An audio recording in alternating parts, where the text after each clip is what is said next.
Welcome to the Commentary Magazine Daily Podcast. Today is Wednesday, August 12th, 2026. I am John Podhoretz, the editor of Commentary. With me, as always, executive editor Abe Greenwald. Hi, Abe. Hi, John. Senior editor Seth Mandel. Hi, Seth. Hi, John. And Washington Free Beacon editor Eliana Johnson. Hi, Eliana. Hi, John. Okay, reminding you that we are going to have a mailbag episode soon, so send those very short, very clipped, very precise questions to podcast@commentary.org, and we'll see if we can get to yours. And presumably somebody is going to ask what we make of the mixed results in the war inside the Democratic Party between the Democratic Socialists attempting their takeover and the so-called party regulars or party moderates, if you want to call them that, who are facing them in these primaries. So, Eliana Johnson, I believe that you have the right to claim part of the scalp, if you will, of Francesca Hong, who lost the gubernatorial primary in Wisconsin last night.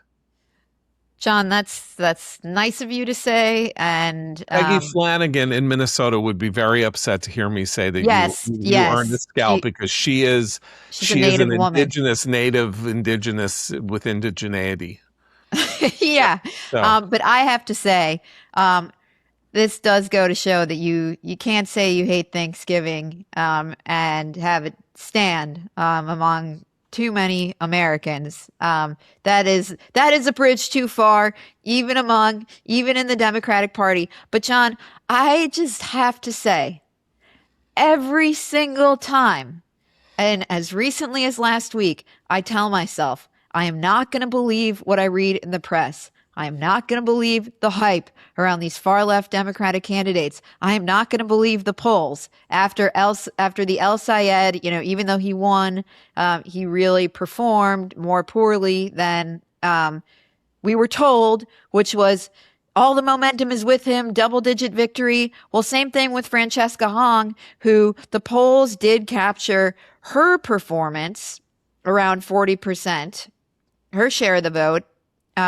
But they really did not capture the level of support of Milwaukee County Executive David Crowley, who way overperformed and took out Hong because his performance, polls were showing him like in the single digits or teens, and he captured over 40% of the vote.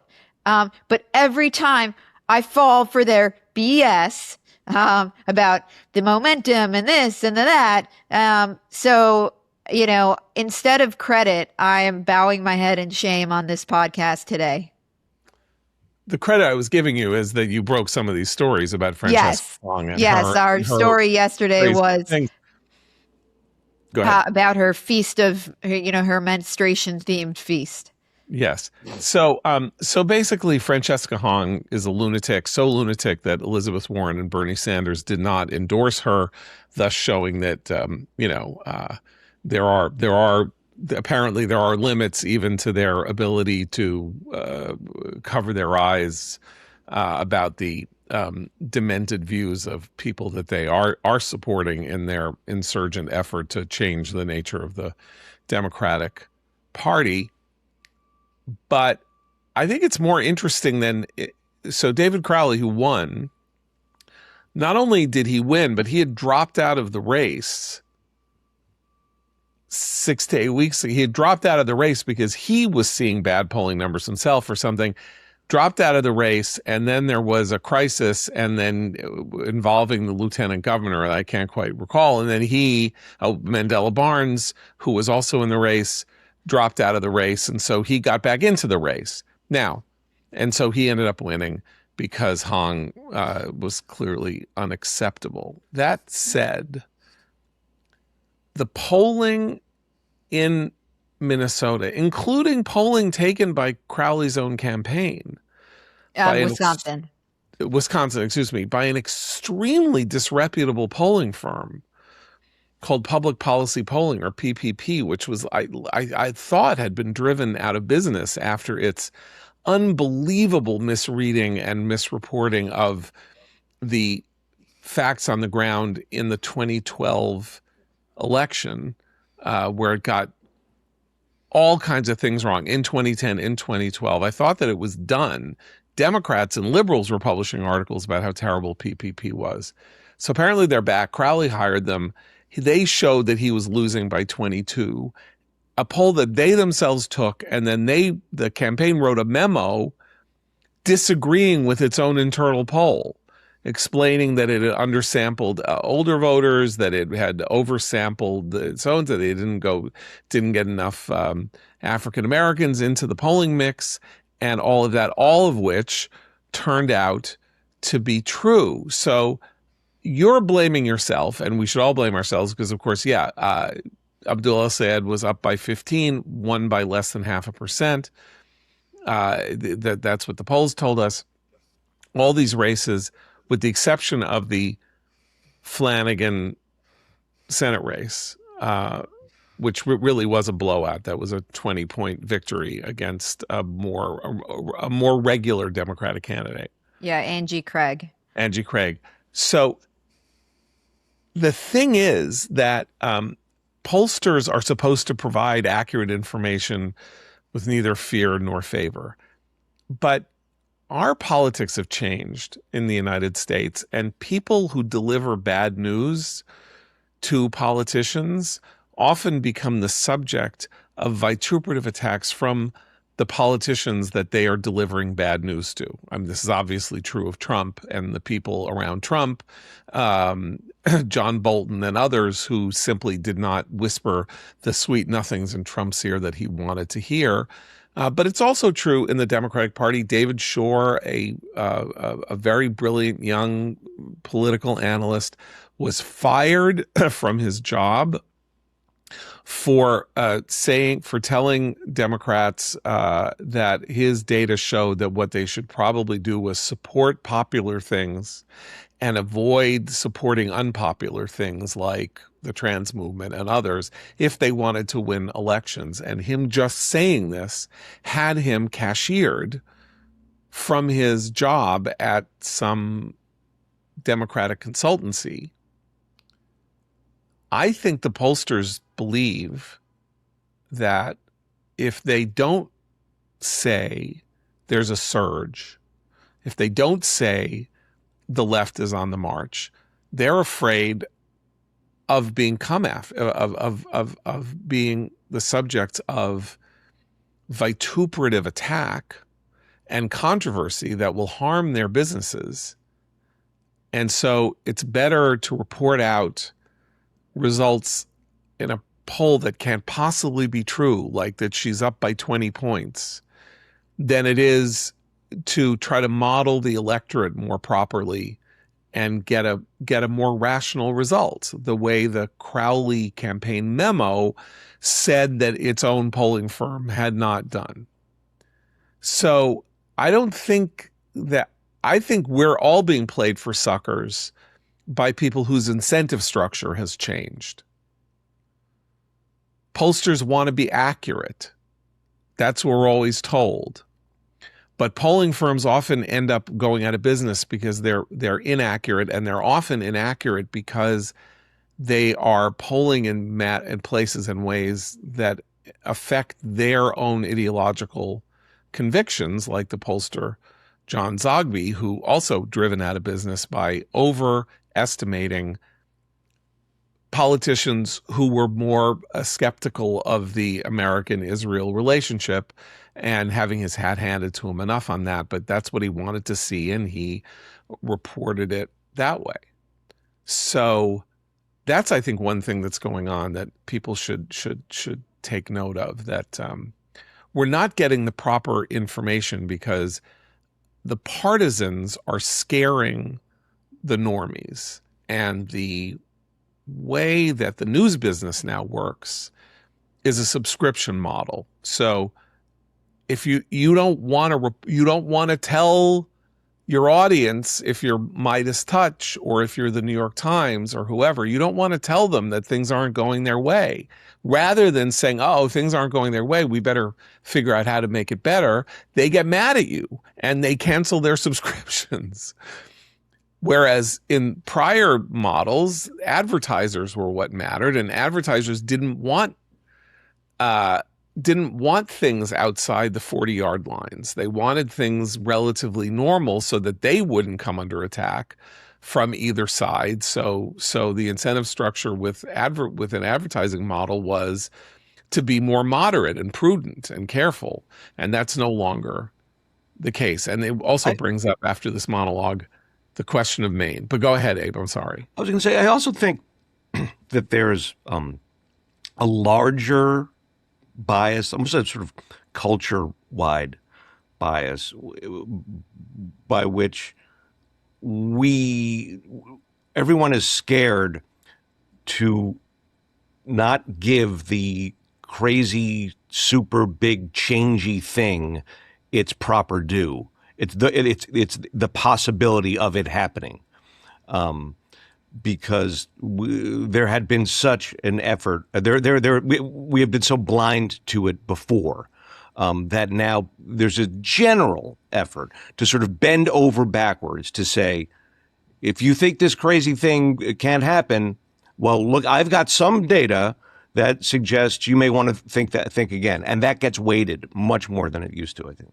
I think that's a very good point. Trump's rise, although Trump's rise was measured, like there's no question that the polling was measuring Trump's rise accurately. It was that people simply couldn't conceive of the fact that this was happening when it was happening.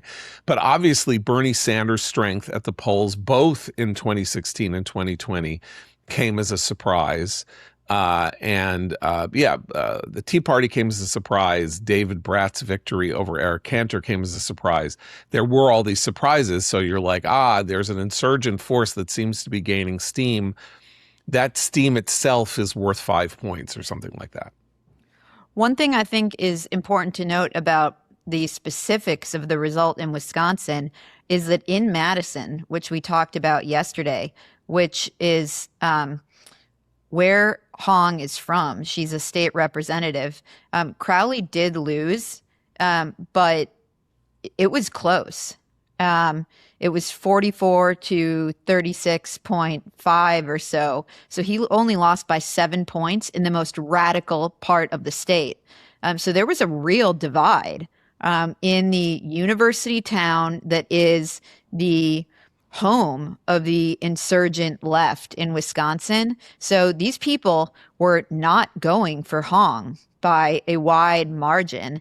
And it's noteworthy, one, that AOC and Bernie Sanders were not out campaigning with her.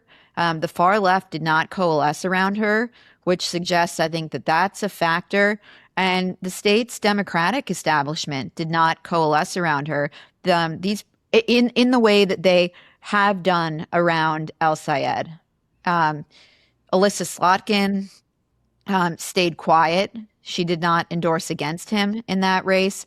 And he did have the support of all these other far left candidates. And I think it demonstrates it can make a difference. Yeah, I mean, that was a close race, just as Francesca's loss was a close loss. I mean, it's very easy, without oversimplifying it, it's very easy to picture Michigan going exactly the way that Wisconsin's gubernatorial Democratic primary went, right? I mean, a point swing in the other direction is really 2 points. And so you could very easily see that El-Sayed was vulnerable. Maybe people were put off by the polls and stuff like that. But I mean, after that race, we all sat here and said the same thing, which is that the establishment totally buckled. They were cowards. And instead of fighting the insurgent who was talking about putting their heads on a spike, they sued for peace and got in line. And in Wisconsin, they didn't do that. But in Maine, it's interesting because they also did that in Maine, and it was a disaster. So you have to have the right Maine. I want to talk about Maine. Plattner, Janet Mills got out of the race, probably internal polling as well as external polling, showing her losing to Graham Plattner. If Janet Mills had, she did lose to Graham Plattner. Excuse me. I mean, in the primary, although she had largely suspended her campaign. She did suspend her campaign. She suspended her campaign. She lost. Imagine that. The two rape stories had come out. One of them had, but I mean the later rape story had come out. Imagine that the world hadn't thought that Plattner had somehow completely taken her down. Imagine that she, living inside the Democratic bubble, hadn't thought that he had taken her down, and she had just stayed patient or declared a third-party candidacy or something. Well, however you want to slice it, she'd be the nominee today. That Chuck Schumer's getting her to agree to go into the race as the strongest candidate was in fact the right call, because Plattner was not the strongest candidate. Plattner was obviously a bomb waiting to go off. Nobody did due diligence, including the Mills campaign, that could have sort of uncovered the truth about Plattner. Maybe they would never have let it out because they would be too afraid, again, of blowback from these radicals who will attack anybody on anything. But we're in a universe in which these polls that suggest unbelievable strength for these DSA candidates, those polls are having a measurable effect on how the race itself is run and how it's covered and how things happen in it. And therefore, the polling becomes a political tool. And there's a term for that, and we call it push polling.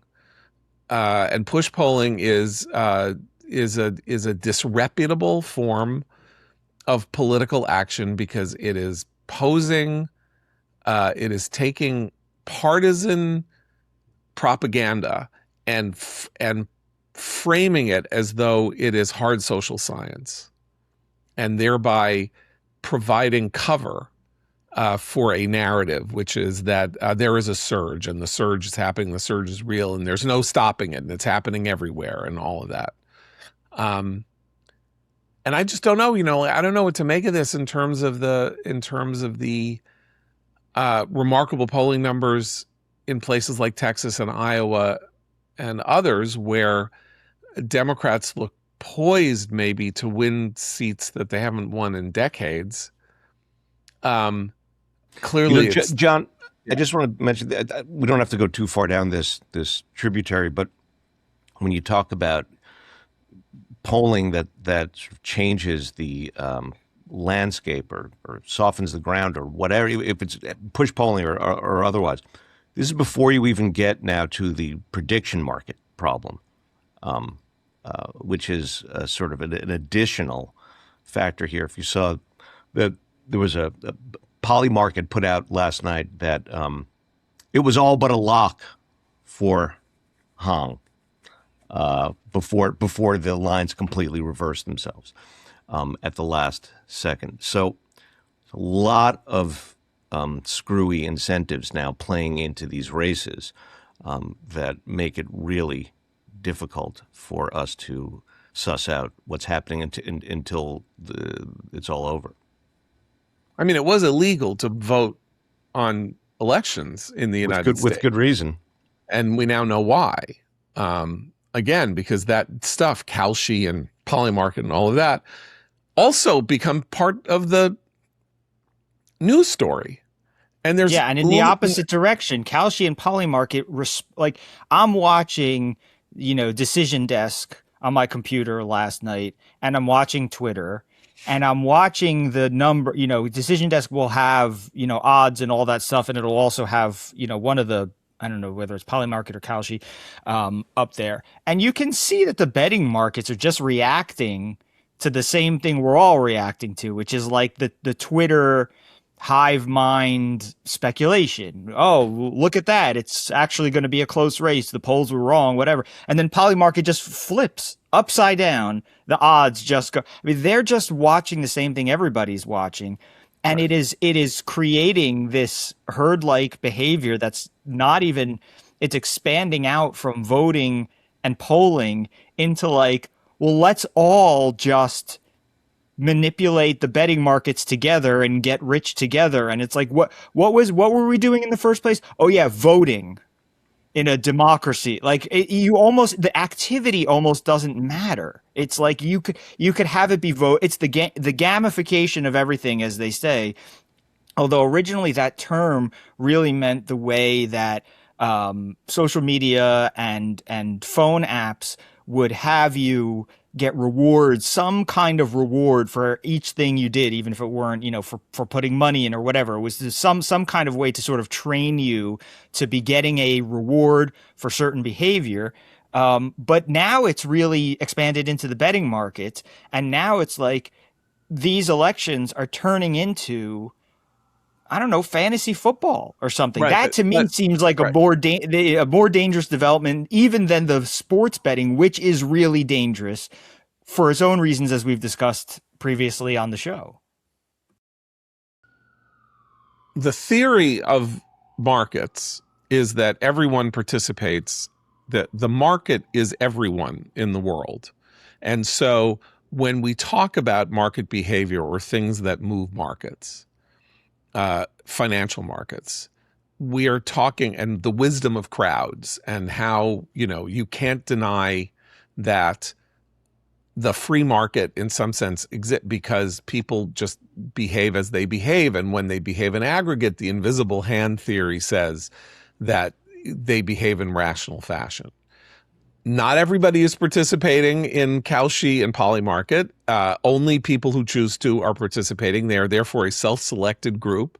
They are therefore betting against each other.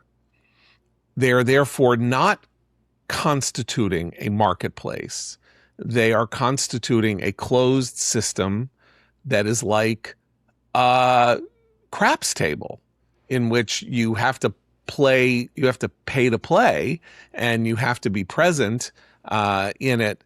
And therefore, there's no wisdom to be gained unless you believe that the people in Polymarket or the people in Kalshi are a complete and perfect reflection of the American people writ large, which obviously they're not, because most people aren't betting on politics. And if you're going to bet on politics, by the way, you are going to use whatever the closest information is to hand, because there's nothing else to go on. There's only one result in politics, and that's election day, and the result is the result. Whereas, say, pricing is a thing that happens every second. The price of goods changes every second, everywhere, and therefore everyone is participating in this. And so there is a false idea abroad in our world, in our bubble, because I don't think this affects Americans, that when you're on Twitter or something and something says, well, Kalshi says that, Hong has an 80% chance of winning, you should not say, well, that's really a piece of evidence in her favor. Because it's not. It's not a piece of anything. It's like an aggregation of Twitter people who, in this case, are part of betting Twitter or odds Twitter, as opposed to, movie Twitter or TV Twitter or House of the Dragon Twitter, or whatever you might want to call it. Okay, with this mixed result, so Minnesota goes DSA and Wisconsin doesn't go DSA. And there's a DSA victory in Connecticut, but that's a weird story. And I think there are two pieces in the mix in Minnesota that aren't present elsewhere. The first is something we talked about yesterday, which is the long-standing DFL roots in Minnesota, the fact that Minnesota has been the lone holdout of states in the Midwest that haven't gone for Trump, and that haven't gotten redder, as Iowa and Ohio have gone increasingly red, as Wisconsin and Michigan have become purple and have gone back and forth between Trump and the Democratic presidential nominee. The other is the ICE enforcement that I think radicalized even moderate Democrats. And again, that played a big role in this Senate primary. Also, Amy Klobuchar's strength as the gubernatorial nominee. I mean, Democrats are going to win that gubernatorial race. It's not even close. Whereas immigration and immigration enforcement just played a huge role with Peggy Flanagan, Tim Walz's lieutenant governor, hanging around the neck of Angie Craig, the moderate, her vote for the Laken Riley Act, which we discussed yesterday, empowering the Department of Homeland Security to detain non-citizens who commit crimes. But that just played a big a big role in the Minnesota race, which it didn't in any of these other states. I just want to mention the Connecticut race because people are going to use this as a data point on the leftward move of the Democratic Party, which is clearly unquestionable. But this race between Luke Bronin and the 28-year incumbent John Larson, I don't think has a political root to it. Larson, you may or may not remember, basically had a TIA on the floor of the House. He had a like a mini stroke on the floor of the House. He was speaking, and then he froze for a minute, as though he were in suspended animation. This happened once to Mitch McConnell during a press conference. And if you see the video of these things, they are among the more frightening things you can see in life outside of a horror movie. Watching a person whose brain seizes up in real time on television is, chilling, and it raises, I don't know how people actually voted for Larson if they saw that footage. And so, though the guy who won, Bronin, is a progressive, he's the mayor of Hartford. He's not, that this may have been just a sort of, it's a generational victory in the sense that Larson was like, you got to get out of there, man. You're 78 and you had a mini stroke on the floor of the House. It's time to retire, and the fact that he even ran again is a mark of mania. Okay. Should we go to the weirdness of South Carolina? Okay, so Darlene Graham, sister of Lindsey Graham, who runs various. Just want to start by, you're supposed to start by saying something nice. So I just want to say South Carolina's flag is really nice. Oh, that's okay. Now we can go into the weirdness of South Carolina. What does it look like? State flags. I never got right. By the way, I will mention just to people may or may not know this, and I don't really talk about it that much, but I was on Jeopardy 40 years ago and did well. But my first game, the final Jeopardy question involved state flags, and I was like, oh my God, I'm done. I'm toast. That's it. And it had to do with what state has another flag inside its flag. That was the issue. And fortunately, nobody got it. And I bet right. And I won the game. So state flag, I don't know. Wait, but what's the answer? I can't even remember. I think it was Georgia. Okay. It may be Georgia. I don't know. We could look it up right now. Anyway, South Carolina's is like a nice blue. Flag? It's a palmetto. It's a nice blue flag with a palmetto and a moon. Yeah. Okay, good. Okay, so it's got a good state flag, and it now has a Republican runoff between Darlene Graham, sister of Lindsey Graham, and basically a kind of social services executive in the state. She's done work with the blind and the handicapped and has run various commissions and stuff like that. So it's not like she's somebody who was, sitting, like running a gas station or the family bar where Lindsey Graham grew up or anything like that. She has a record of public service. But Congressman Ralph Norman outdistanced another congressman, and she got 32%, he got 25%, and now there will be a runoff. And the question is how much Trump wants to go in on this since he picked her. We think he picked her. I mean, it's possible that Governor McMaster picked her and said to Trump, she's great, let's just put her in. But Trump picked her, Trump endorsed her.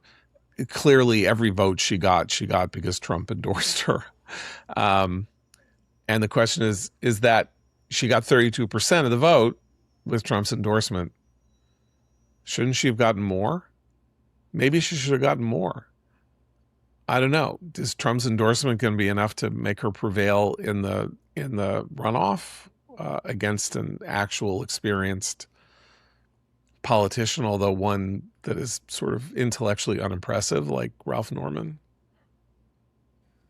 Yeah, I'm not sure we know. I think it's going to be a real race, obviously. And I do think Trump is going to stick behind Graham. He, I think, feels some loyalty to Lindsey Graham. He didn't have to get into this race, and he chose to get into it. The interesting X factor here is that Ralph Norman endorsed Nikki Haley in the 2024 primary. And Trump doesn't forget things like that. And I think it played a role in his endorsement of Darlene Graham. But Nikki Haley, of course, is a South Carolinian. And I wonder whether she will become involved in this race at all. I kind of doubt it. But it is a test of her popularity to some extent in the state. And what that will look like. Norman is a Freedom Caucus member and a budget hawk, but it will be quite interesting to see how this plays out, and we'll test her mettle on the campaign trail, which Darlene Graham, she didn't sit for a lot of interviews, and she was focused on, advertising, becoming known in the state, but I think it's something she's going to have to start talking publicly as this goes on. Right. Okay. So, but there are questions now being raised about Donald Trump's endorsement powers, because several Trump-endorsed candidates have now lost Republican primaries. Last night, My Pillow guy Mike Lindell lost to Damath. I can't remember her first name. Her name's Lisa Damath. Damath, right? Yeah, and she's a regular Republican, longtime Republican state politician, and Mike Lindell is a deranged, psychotic. Yeah, she's the House Speaker in Minnesota. And he is a deranged pitchman lunatic who is now claiming, of course, that the election was stolen from him because he never saw an election that wasn't stolen. But he lost, and there were a couple of other. There was a primary a couple weeks ago. Ogles, Andy Ogles lost his primary as a Trump-endorsed candidate to another Republican, and it's an interesting question about whether that the power of Trump's endorsements in the Republican Party clearly now seems to be a little more degraded. I mean, there isn't really going to be much more of it. There aren't many more primaries, and his effect on the general election will obviously be neutralized, because Republicans will do well in Trump states and they'll do badly in non-Trump states, and that's just a given. But what do we think? What does it mean? Because in 2022, Mike Lindell would have won with Trump's endorsement, would be my guess, because the Trump-endorsed lunatics in 2022 in those Senate races all won. I also think whether these candidates run on, whether Darlene Graham runs on her association with Trump is something to watch as his approval ratings decline. I mean, his approval ratings among general voters, general election voters in South Carolina are not that great, and they're declining among even among Republican primary voters. I believe they're in the 80s, which is, typically they've been as high as 95%. I think that's something to watch here. Right. But it would take a whole lot more of a drop to make it anywhere near safe to run against Trump or away from Trump, though.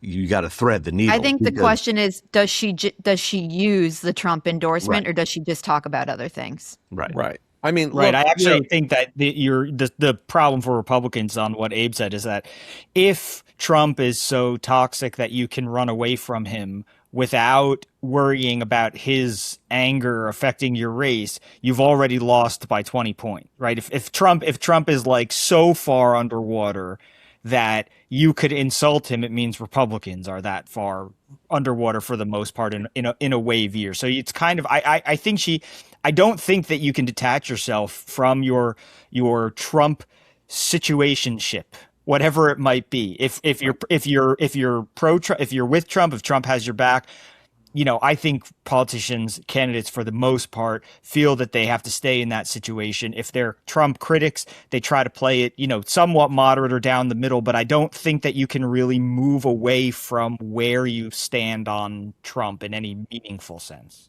I mean, look, Trump. So Norman endorsed Haley, which is a local girl makes good endorsement.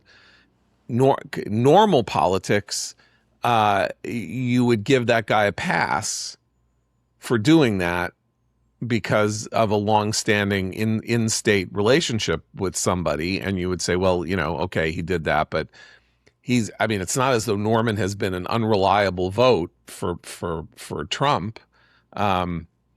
And he is very, also, she was the right-wing. governor. It's not even like he was her neighbor in South Carolina. The governor of the state. She was the governor of the state. And I don't know what their relationship was, but he was also one of the people who bedeviled Kevin McCarthy, was one of the, whatever the number was, the 12 or 14 members of this rump group that kept denying then Speaker Kevin McCarthy the return to the speakership. And so I don't know whether that Trump looks at that and thinks was a friendly thing or an unfriendly thing. I don't know, but it's not as though he hasn't already shown his very, right-wing bona fides by acting as though Kevin McCarthy were somehow a rhino who should be voted out, which we know was largely driven by Matt Gaetz, because Matt Gaetz was mad at Kevin McCarthy for knowing about his ephemophilic tendencies. And therefore used the he's not fighting hard enough cover to take revenge against Kevin McCarthy, as he is now taking revenge against the Jewish people in his repugnant anti-Semitism that has now become one of his leading characteristics out of office. Anyway, I don't know. What do I know? So presumably, whoever wins that runoff is whatever it is. Don't believe the polls. Right. Except if the polls say that the Republican is going to win in South Carolina, you should probably believe those polls, because that is really not a swing state, and I don't even know who's the Democratic. I feel like we're going to get into like unskew 2.0 now. Yeah. Like people can be like, all right, this poll says so-and-so is up by 10. So I say they're really up by 7, and go with that. Listen, as a shamed participant in poll unskewing back in 2012, that was an interesting test case, because poll unskewing was, you took a poll, you didn't like the result of the poll, you were suspicious of the result of the poll, and then you looked at the composition of the electorate in the poll and you said, well, it says that they polled, there were 37% of the those polled were Democrats and 31% were Republicans, and the parties nationally are at parity. So this poll is naturally skewing toward Democrats, and therefore we can discount it.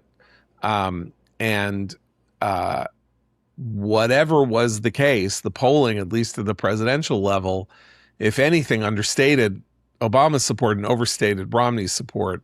And so those of us who played that game for a while gave it up and apologized for our Narishkeit.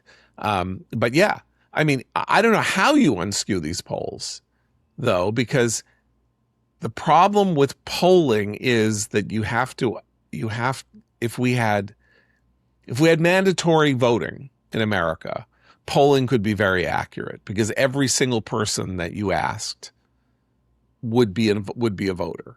Right. Turnout is a major variable. And we have no idea what turnout will be. We have no idea what the composition of the electorate will be like. You can model it based on previous elections, but Trump's behavior in the last 18 months has been so out of range of ordinary presidential behavior, from ICE to Iran, to the ballroom, to the reflecting pool, to whatever, that you don't know what effect it's having on people, whether it's depressing Republicans or encouraging Republicans, or whether all that is just driving Democrats so insane that anybody who doesn't like Trump is going to go to the polls to express their dislike by voting against whoever supposedly is on his side. And so you just can't know you don't know what the electorate is until afterwards. And even then you don't know because people don't tell pollsters the truth. So if we could the problem is, I don't know how to write about or think about politics without some empirical evidence. Like when we say the American people don't like this or the American people like that, effectively we're going on polling, No, it's survey a huge data. problem for us because we don't swim among people who are representative of the broader American public. And when I was at Fox News, I learned, I think, something important, which was we did polls all the time because people like to have a sense of where things are, and of certainty. And so the guidance I got was, use polls. People like numbers. They remember it. They like to have a sense of something tangible. And so that's why polls are used on television and in news reports. And they will continue to be used regardless of the quality of the pollsters, because they rate. Right. And but like they you're saying, they're an anchor. They anchor you into some reality, except for they're not doing that. Yeah, and because we trust polls on other things, like we trust opinion polls. But why? If you poll people, and I'm just saying that people are used to that sort of thing. If you watch and you say like data centers are polling at -12% or something like that. Yeah. People, once you see it, once you realize that you see it everywhere. It's not just candidacies, but we don't really have a different marker of public opinion. And so we take people, do you like new Coke? Do you like the new can of Coke Zero, whatever? Yeah. Like this is just, aside from setting up your own sort of, mini, test groups and of 12 people watching a commercial or whatever, polls are really the only thing that we have. And so we use it. I mean, so polls of everything except politics are measuring things that never end or are ongoing, like a commercial product or whatever, or, an economic trend or something like that. They don't come to a decisive date on which it is decided whether or not data centers will exist or not exist, or, everybody has to buy milk. So if you ask them, is milk too expensive? They can answer the question and you can trust that information. Because again, that's a circumstance in which every single person who might be polled is in fact in the ambit of the poll. You're trying to describe what the American people think, and and they'll just say, I don't know. So I don't know features prominently in a lot of polling because they don't have an opinion of X, Y, or Z or data centers or something like that. Elections are the only thing in which there are there's a primary date and then there is an election date. And once they're over, they're in the past, and nothing that happened that day has any meaning when the people who win actually have to start governing. I mean, it helps them. They can say, look, I have a mandate. I got this number of votes. I'm here as a Republican, so I should vote Republican. Whereas if the Democrat had won, he would vote Democrat. But it has no, but the polling itself is a measurement.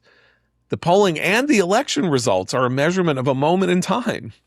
It's the decisive moment in time, but it ends. And so we're addicted to these numbers, and we also know that they're ginned up. We've had a lot of studies of the ways in which social science data sets are manipulated and fabricated. 65 to 70% of social science experiments are either unduplicable or have proven to be no one ever ran the second go to see whether or not that data existed. People were operating on ideas about trans kids, the dangers to trans kids, the psychological deformity of trans kids, and why surgery was necessary. And all of those numbers were invented. So, so there was a reason why Democrats, it would not just ideologically, but practically, they were able to then go back and say, well, according to the American Psychological Association, you are 25% more likely to attempt suicide if you're misgendered. And so we need to help people do that. And those numbers were just invented. Since, of course, there aren't enough trans kids to form a data set. And polling is even, more creative, or has room for more creativity, because you can ask the same question or a version of the same question in so many different ways to elicit so many different shadings of an answer, that you can get what you want. See this certainly on the Israel polling all the time. If you just suppose in the question that Israel is doing something terrible, so do you support this? Right. And the answer is no. Right, and feed people like from the media narrative too, right? Like, polls show that Americans agree that Israel is committing genocide. Like, gee, I wonder how that happened. It might be because reporters are writing 12 stories a day saying that so and so some UN agency finds that Israel is committing genocide and genocide this and genocide that, and you hear the word and you say, okay, fine, and whatever, but they're not having discussions about the definition of it.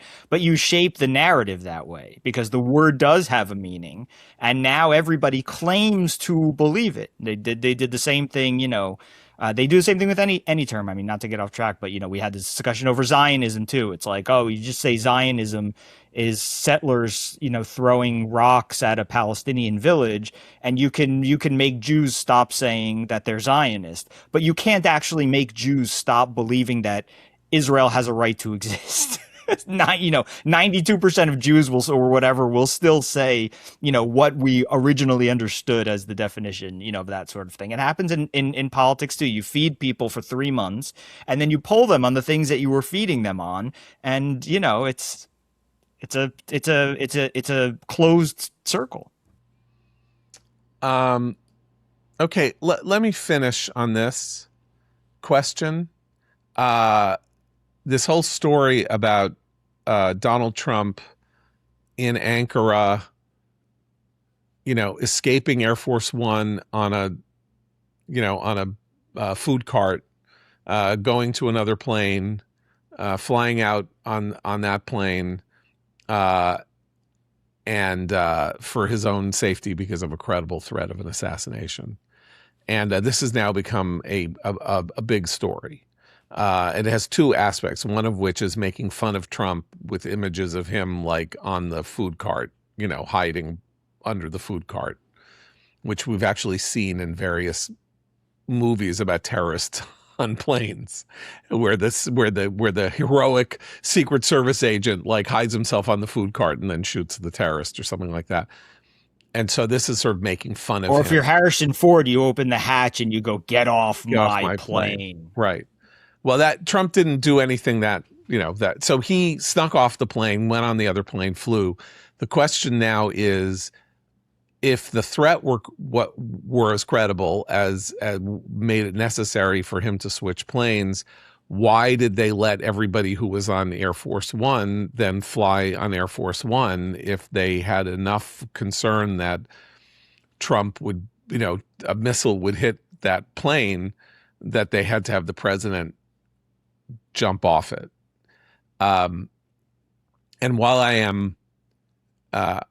I always want to make fun of the media, even though I've been a working member of the media for 45 years, even though I love to make fun of the media's self-obsession and concern with its access, and particularly presidential access and all of that. What do we make of this question of whether or not the Secret Service seemed to be perfectly willing to use people on a decoy plane that they believed was a potential target? I can't believe that it was as reckless as that sort of portrayal of it, because, among other reasons, Marco Rubio was left on the decoy plane. This isn't a move. He's hardly disposable in those terms. So apparently this has been done before. Clinton took a decoy plane out of Islamabad when he went there. And I don't quite understand the logistics of it, but his press secretary said, we went out of our way to make sure the maximum number of people, especially civilians, were protected and not human shields. They didn't even think about it. And to me, that's the big difference. Now, this was 26 years ago. Joe Lockhart is remembering an event from 26 years ago. Maybe he's telling the truth. Maybe he's not. Maybe what were the actions they took to maximize? I don't know. That's not spelled out in the story that I'm reading here, and I've never heard of this before. But Bush took 2 planes when he went to Iraq, and all of that. And so, it's not like this hasn't been done before in some fashion or other. And as Abe says, if Marco Rubio is on the plane, then Marco Rubio's on the plane. And I think the idea here is that if there's a 1% chance that Trump is going to be killed by a missile from Iran, you just make sure that 1% doesn't become possible.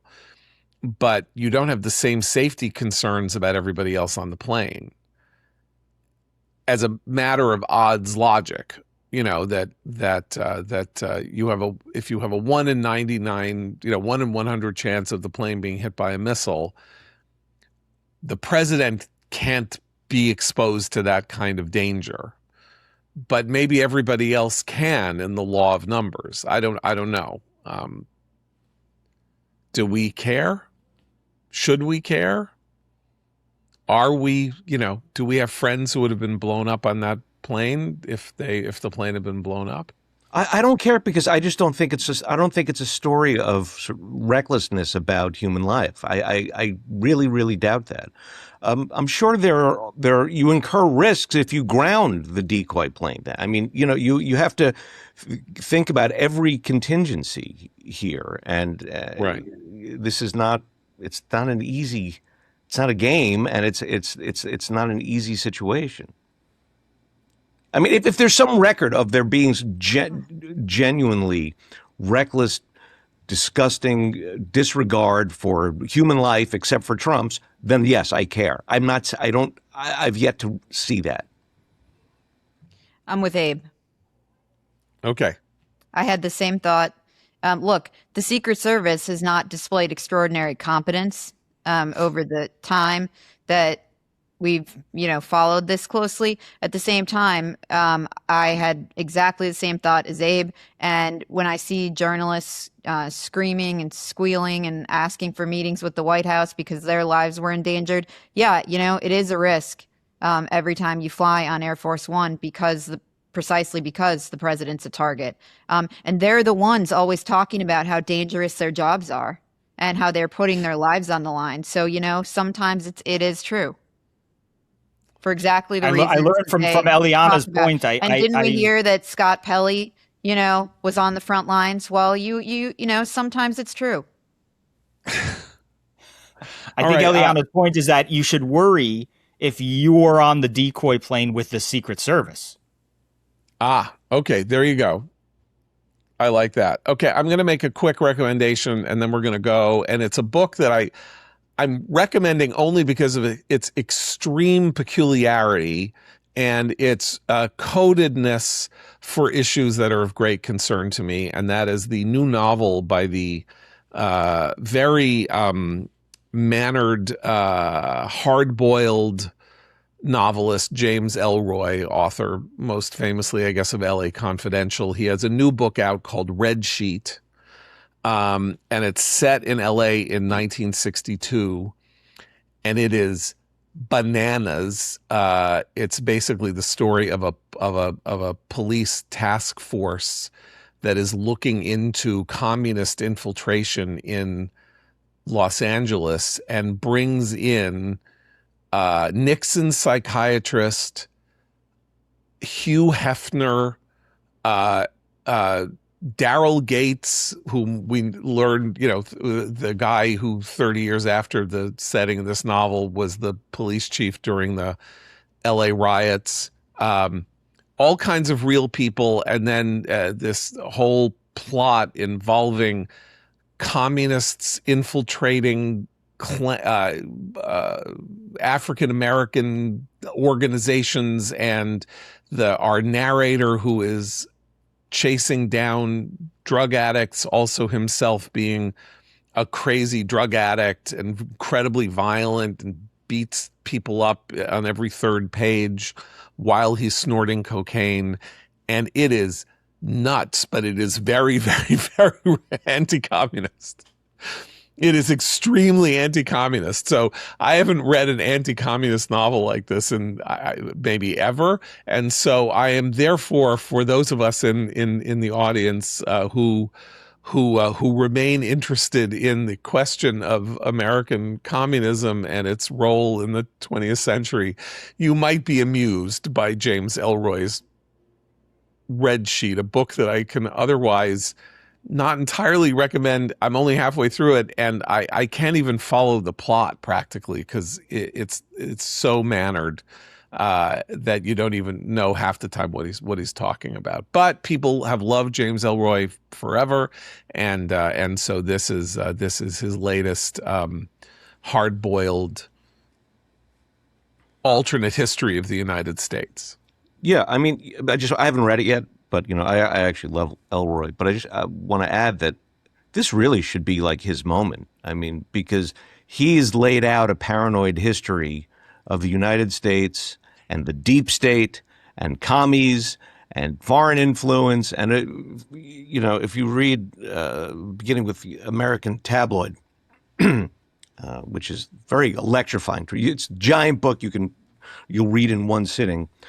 I'm almost hesitant to recommend it because it has the potential to do great damage to your worldview, and your view of this country, because it is fiction, but it's fiction of a paranoid sort that Americans seem particularly susceptible to buying into today. Yeah. Interesting. Okay, so we'll leave it there. Back tomorrow for Eliana, Seth, and Abe. I'm John Podhoretz. Keep the candle burning.